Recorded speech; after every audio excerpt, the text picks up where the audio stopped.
ఏది అయినా ట్రై చెయ్యి ఆచి చికెన్ మసాలా. ఆచి చికెన్ మసాలా. స్వతంత్ర భారతదేశం 100 సంవత్సరాలు పూర్తి చేసుకునే నాటికి అన్ని రంగాల్లో ప్రగతి సాధించిన దేశంగా నిలవాలని ప్రధానమంత్రి నరేంద్ర మోదీ ఆకాంక్షించారు.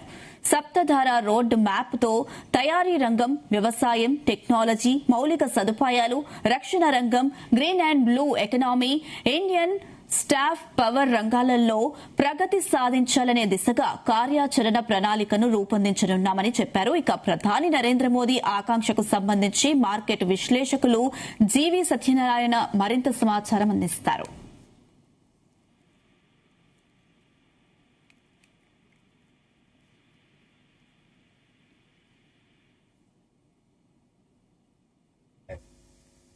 मेरे प्यारे देशवासियों, मैं आपको एक उदाहरण देता हूं सेमीकंडक्टर का। देश आजाद होने के बाद विश्व में तो सेमीकंडक्टर। హలో సత్యనారాయణ గారు, రెడీ అనుష? చెప్పండి. Okay, start.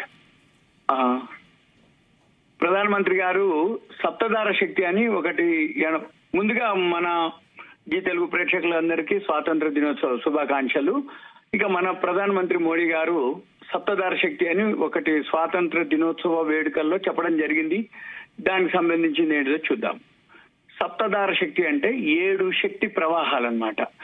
మన దేశాన్ని వికసిత్ భారత్ గా మార్చేందుకు ఉద్దేశించినటువంటివి 7 కీలక రంగాలు. ఆ కీలక రంగాలు ఏవైతే ఉన్నాయో రాబోయే 5-7 సంవత్సరాల్లో స్టాక్ మార్కెట్ లో భారీ వృద్ధి చేసే అవకాశం ఉంది. జనరల్ గా ఆ కంటెంట్ వేరు.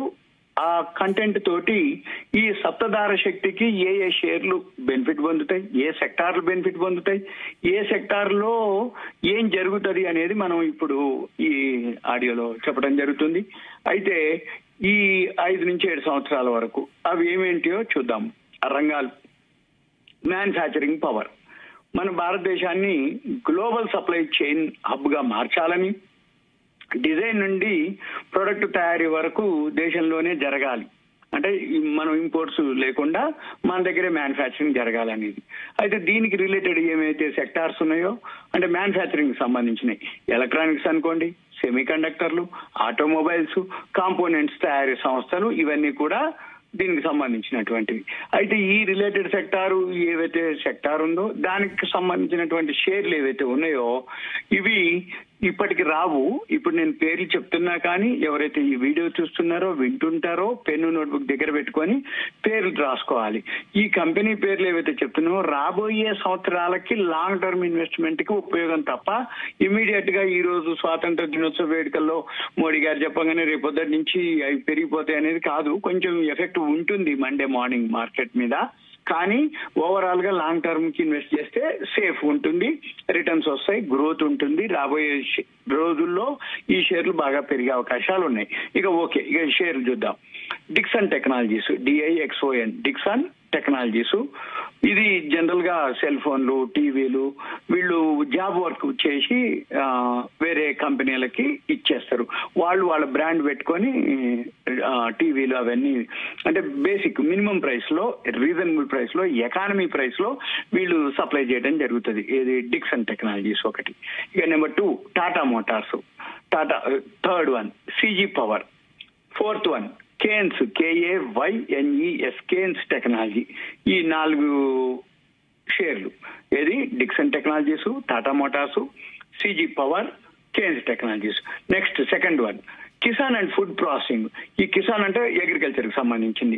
వ్యవసాయం మరియు ఫుడ్ ప్రాసెసింగ్ రెండో శక్తిగా పేర్కొంటూ భారతీయ సంప్రదాయ ఆహారాలు అంటే సుగంధ ద్రవ్యాలు అనుకోండి, మిల్లెట్స్ అనుకోండి, అంతర్జాతీయ బ్రాండ్ గా మార్చాలని చెప్పేసి తెలపడం జరిగింది. దీనికి రిలేటెడ్ సెక్టార్స్ ఏముంటాయి? Agriculture, chemicals, fertilisers, food processing, packaging ఏది రిలేటెడ్. దీనికి సంబంధించిన షేర్లు ITC లిమిటెడ్, LT ఫుడ్స్, దావత్ బాస్మతి రైస్ ఉంది, వాళ్ళు చాలా ఎక్స్పోర్ట్స్ అన్నమాట. తర్వాత కోరమండల్ ఇంటర్నేషనల్, అది ఫర్టిలైజర్ సంబంధించింది, కాకినాడ ఫ్యాక్టరీ. తర్వాత గోడ్రేజ్ ఆగ్రోవెట్, ఇవన్నీ బ్రాండ్ అన్నమాట. ITC, LT foods, Coromandel international, Godrej. ఇక third one technology and innovation. ఈ టెక్నాలజీ అండ్ ఇన్నోవేషన్ అంటే డేటా సెంటర్లు, రోబోటిక్స్, 6G నెట్వర్క్, స్ట్రక్చర్స్ అంటే యూపీఐ వంటి రంగాల్లో భారతదేశం గ్లోబల్ హబ్ గా ఎదగాలనేది దీని యొక్క లక్ష్యం. థర్డ్ వన్, దీనికి related sector IT services, telecom, data centres, digital solutions. దీనికి సంబంధించిన share Reliance Industries, Jio, Bharti Airtel, TCS, Infosys, network technologies, ఇవి డేటా సెంటర్ సంబంధించిన షేర్లు. ఇది టెక్నాలజీ అండ్ ఇన్నోవేషన్. ఇక fourth one, Gatishakti and connectivity. ఈ గతిశక్తి కనెక్టివిటీ అంటే ఏంటంటే వేగవంతమైనటువంటి రవాణా కోసం అనుకోండి, ఎక్స్ప్రెస్ రహదారులు, హై స్పీడ్ రైల్వేస్, ఓడరేవులు అభివృద్ధి మరియు పెట్టుబడులు పెట్టనున్నారు. ఈ fourth one Gatishakti and connectivity. దీనికి రిలేటెడ్ సెక్టార్ ఏంటిది? Infrastructure, railways, ports and logistics. దానికి సంబంధించిన షేర్లు ఏంటి? L and T, Larsen and Toubro, Ircon, IRCON, Ircon, RVNL, rail Vikas Nigam limited, Adani ports, Concor container corporation. ఇవి గతిశక్తి అండ్ కనెక్టివిటీ. ఇక number 5, Raksha Shakti. Atmanirbhar defence కిందకి వస్తుంది. ఆత్మనిర్భర్ డిఫెన్స్. అది ఈ రక్షాశక్తి ఏంటిది అంటే ఈ భారతదేశం ఓన్లీ రక్షణ పరికరాలు కొనుగోలులే కాకుండా అంతర్జాతీయ స్థాయికి ఎదిగి మనం ఎగుమతి చేసే విధంగా మారాలి అనేది. అంటే ముఖ్యంగా ఈ డ్రోన్ టెక్నాలజీలపై పెట్టుబడులు పెట్టాలనేది మోదీ గారు పిలుపునివ్వటం జరిగింది. దీనికి రిలేటెడ్ సెక్టార్ ఏమేంటి అంటే డిఫెన్స్ మరియు డ్రోన్ టెక్నాలజీ. రాబోయే షేర్లలో ఈ సెక్టార్ బాగుంటాయి. దీనికి సంబంధించిన షేర్లు ఏమేంటి? HAL, Hindustan aeronautics limited, BEL, Bharat electronics limited, Mazagon dock, zen technologies. ఇవన్నీ కూడా ఈ మజగాన్ డాక్, జెన్ టెక్నాలజీస్ డ్రోన్లకు సంబంధించింది.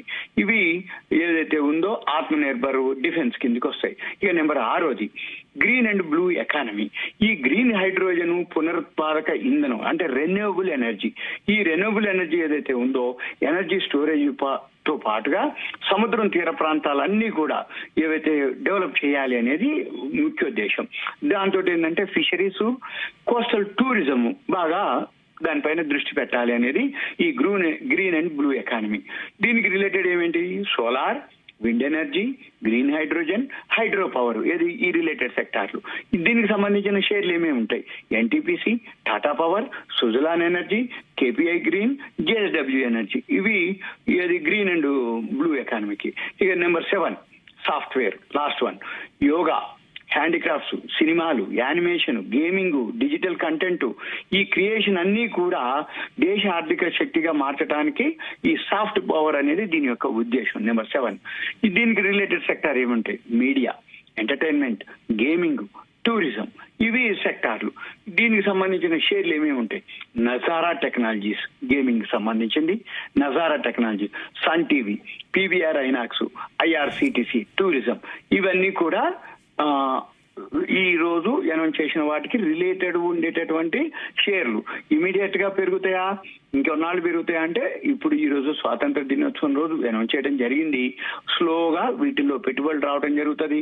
వీళ్ళు ఇలానే పనిచేయడం జరిగినప్పుడు ఈ పేర్లు అనుకోండి, ఈ సెక్టార్లు అనుకోండి, రాబోయే రోజుల్లో బాగా పెరిగే అవకాశాలు ఉంటాయి. మళ్ళీ ఇదే సెక్టార్లకు నెక్స్ట్ బడ్జెట్ లో కూడా ఎక్కువ కేటాయింపులు జరిగే అవకాశాలు ఉంటాయి అన్నమాట. అయితే మనం ఇదంతా ఎట్లుంటది అంటే జనరల్ గా ఇప్పుడు మనం ఇన్ని పేర్లు చెప్పినా గానీ ఈ షేర్ మార్కెట్ లో ఎవరైతే పెట్టుబడులు పెడతారో అదంతా కూడా మార్కెట్ రిస్కులతో కూడుకొని ఉంటుంది.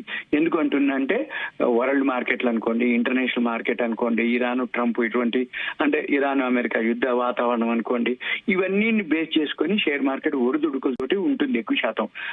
అందుకని ఇది మార్కెట్ రిస్కులతో కూడుకొని ఉన్న వ్యవహారం కాబట్టి ఇప్పుడు మనం పైన పేర్కొన్నటువంటి ఏవైతే షేర్లు ఉన్నాయో ఇవన్నీ కూడా వాళ్ళకి అవగాహన కోసం మరియు ప్రధానమంత్రి ప్రసంగంలో చెప్పారు కాబట్టి ఇవన్నీ ఉదాహరణకు మాత్రమే.